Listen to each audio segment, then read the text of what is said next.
Gawin natin may receiving area. Ayan. sa kwarto, no? Unboxing tayo ng Doppler. Ayan. Tinatawag natin fetal Doppler. Ito yung ginagamit sa mga buntis para madinig ang heartbeat ng baby sa loob ng tummy ni mommy. Ayan. So, ito yung isang magandang model ngayon. JPD 200C fetal Doppler. So, ayan. Ang ano niya, tatak niya, jumper. So, tignan natin yan. I-unbox natin yan, mga mami. Sige, mukhang maganda to.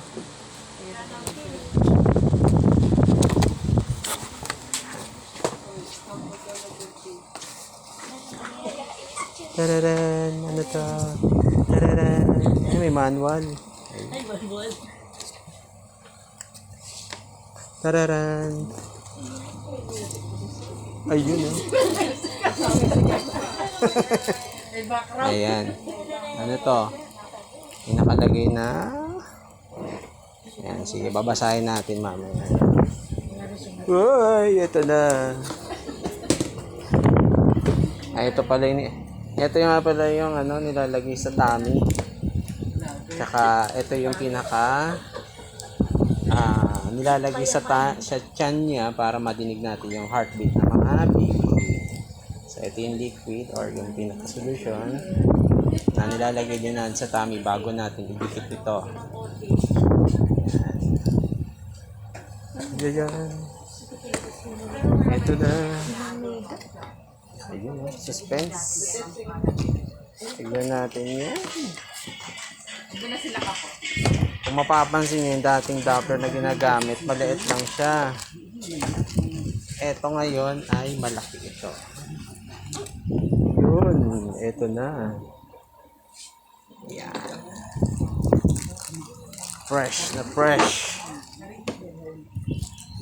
Ayan. Mukhang heavy duty ito. So, ito yung yan. Ito yung nilalagay sa tiyan para madinig ating fetal heartbeat. Ayan. So, dalawa to. So, dito nilalagay isa. Dito yung isa.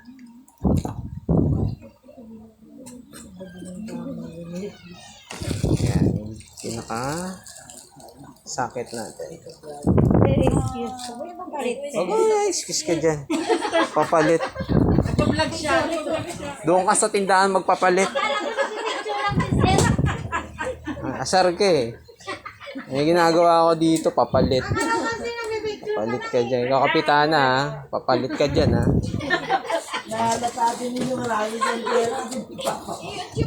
Nahalata mo puro baryang ano ko eh, pera ko eh. Puro barya, papalit. Tindero.